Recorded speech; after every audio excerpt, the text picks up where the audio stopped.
Now we want to talk about another criteria, which is a number 6, which is authorship of scholarly articles in professional or major trade publications or other major media.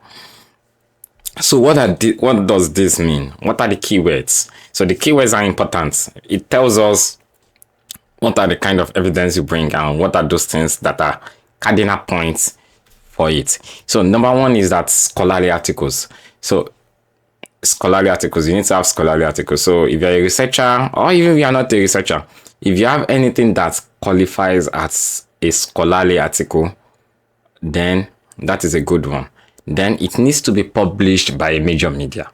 So if you have a scholarly article and it's not published by a major media, then it may trigger an RFE. So scholarly articles and being published by major media. So this one, it is what you author. The other media we talked about is a media about your work or about you. But this one that we are talking about now is the one you author yourself. So it is really good if it can be published in a major media related to your field. So it doesn't need to be media anyway. So it can be a publication, a conference, a journal, any scientific whatever that goes through peer review process or any review process basically, then it will be a good one. So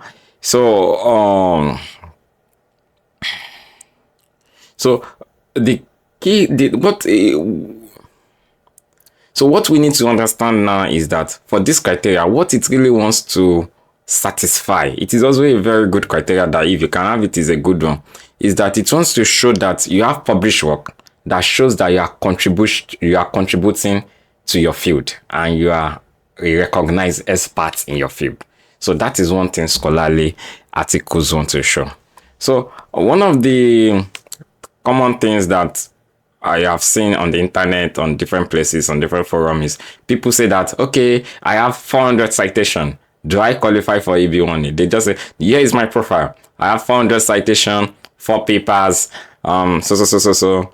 Do I qualify? I mean, the answer is it depends. There's no really straightforward answer that, okay, you need to have a certain amount of citation before you are able to meet this scholarly article criteria or even the original contribution of major significance. No, there's really no straightforward answer. Although a high citation can really be a good thing, but it does not automatically mean that if you have a low citation that you don't qualify. I mean, I've had a friend that I was talking with and he was like, okay, I don't want to apply now because I want my citation to improve later in the year or by next year. Then I was like, I mean, you don't look at your citation alone. There are a lot of other things you have. There are a lot of other criteria you meet. So how does everything sums up in terms of the quality of your application? So it's not really about, citation can't need to be 1,000. Although there are some law firms that I know that usually they want you to have a certain number of citation before they're able to take your case. But that is just their standard. Remember, they are a business and they want to optimize for their success rates. They want to do a case easily also, such that it's easy for them to prove that this person meets. So that is why. So if a law firm tells you that, they cannot take your case, it does not mean that you do not qualify. It does not mean. So you can go to other law firms and do an evaluation, or you evaluate yourself just by learning about what does it entail. You understand what I'm trying to say. So that's just a little bit about citation. So the key fact is your scholarly, your articles, your writings needs to be writing, but you don't even have to use the writing alone. So if you have a podcast, for example, where you talk and you share something, or maybe a YouTube channel or Medium or whatever, and you write, and whatever you write, maybe it's a podcast, a YouTube channel, for example, and what you are doing really qualifies as a work of intellectual, and you are able to prove that people are benefiting from your work, or even experts within your field are benefiting from you, then it can qualify. I've seen people use this kind of things before. Again, it doesn't mean that, okay, if you use it, it automatically works. You understand what I'm saying? Even when you have papers, it doesn't mean that it automatically works. But these are possibilities. It may be weak in some cases, but it is the totality of the evidence that you are presenting for a particular criteria that determines whether that criteria is quality or not. But whether you can use it or not, yes, you can use it. The question I'm going to ask is, what is your proof? Do we have a proof that this thing is a scholarly article? If it's a podcast, do we have a proof that whatever you are presenting or a presentation, whatever you are saying there is a work of intellectual or an intellectual work that is really scholarly? And those kind of things, you understand what I'm trying to say. So those are some considerations that do exist, and some questions that we may ask ourselves is, okay, before the questions is that one thing is to have scholarly articles submitted to publications house and they publish it. That is the common one that we know. But let's assume you also have articles. Maybe you are a software developer, you're an engineer, machine. You publish in some outlets like I think we have something called Towards Data Science, for example. They go through a review process, and there are some very good written articles that we have. We have Akanon, we have those kind of publication outlets that may be in your field that you submit writings, and if it generates widespread commentary and you are able to get this circulation and you're able to get testimonial from people that have benefited from your work, and you're able to show that this thing that you have written is not just a copy and paste of other people's work, this is an original work, then it can qualify for scholarly articles. So those are the kind of consideration I want to. So if you're a writer, you've written a book, you understand, you've written something, you've written a poem, a poet, that is your own scholarly article work. You understand what it can qualify. So it all depends on how you look at it. It all depends on how you look at it and how you present that evidence. So what are the questions you need to ask yourself? Was the article published in major publication or major media? So if it is not major media in terms of major publication in terms of maybe IEEE publish your work, or your field, the scientific body of your field publishes your work, who are the people publishing it? Is it TechCrunch that is publishing it? Is it Towards Data Science? Is it those kind of outlet that is publishing it? So those are the questions we ask. So the other question we can ask is, what is the impact factor of the journal? So the impact factor of the journal is also very important, because usually USCIS also know that there are some not so good journals that when you submit an article, there's no even review process. Within 1 or 2 days, they just they approve your work and they publish it. So you want to be careful to not go into those kind of journals. So what is the impact, and how significant was the publication? What were your contributions? Who is citing your work? Are some people using your work? Where are the researchers who are utilizing your articles? So if you have maybe it's a video, we have a lot of guys on YouTube that are making fantastic videos, and these videos are scholarly work. You can be able to prove that these are scholarly articles, and you bring the number of views, the comments. If you have a comment, some professors recommend some certain YouTube channels, some blogs to their students in classes. So is your blog those kind of blogs that they recommend? And can you get evidence that they are recommending it and people are using your blog for their work? So is your work being used by others? And that's the question. Have your work been widely read by others? How are your article? Has your article been used to make money? There are some articles that you'll see that this is a master class, and it was not published in any publication or a journal. It was just published in places like Towards Data Science or other medium outlets and things like that. So it all depends on how you prove it and the totality of the evidence. So what are the kind of evidences you present? The evidences include the actual scholarly article itself. That is the first thing. Then you need to bring other things to it. So you don't just present this article itself or your podcast or whatever thing you have done that is a scholarly work. So is there press coverage to it?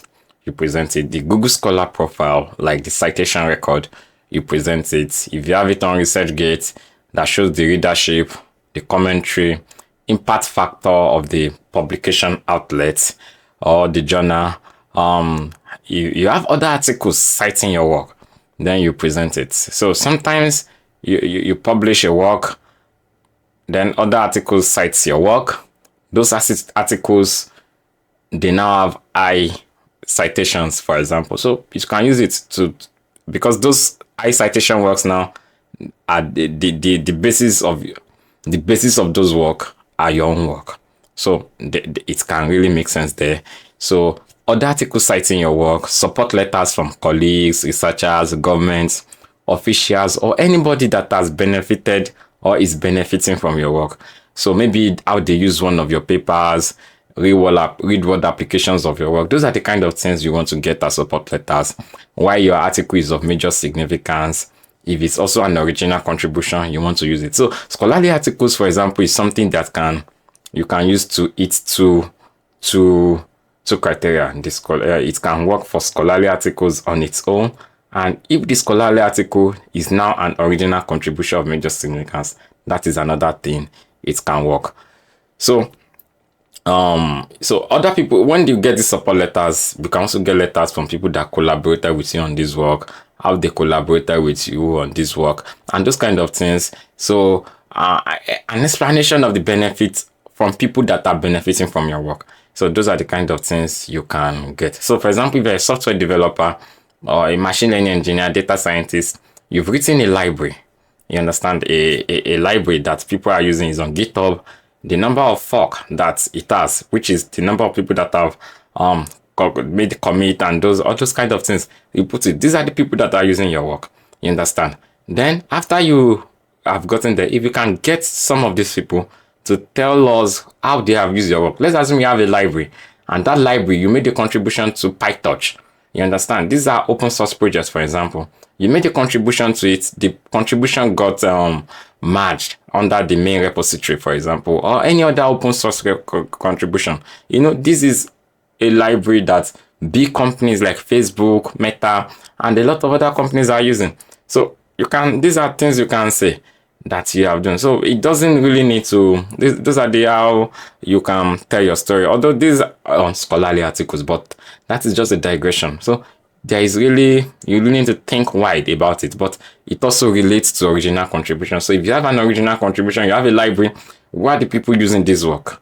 Can you get letters from them? How are they benefiting? For example, some open source projects have been used to build multi-billion USD multi-billion or billion USD app that are solving societal problems, economic problems, and those kind of things, climate problems. So if you are able to align whatever you've done to all this big impact work, then you are beginning to tell a good story about your work. So the downloads or usage statistics, transcript of recorded media. If it is a podcast, you need to do the transcripts. So if it's not in English, you need translation. So these are some things you can do. So the presentations you made about that work, evidence of visitor to your podcast, to your site, ranking lists, magazines, books. If it's a book, you need to give all the details about the book, the title page. Sometimes you can be a co-author in a book. So those are the kind of things that you can do. So you can see there is a lot of things you can actually bring in evidence. So it all depends on the particular claim you are making. What exactly have you done? Then that is what is going to determine the totality of what you have. So if there's somebody that knows about your work and they may, you've done a fantastic work, this is an excellent work, and they hype your work and those kind of things.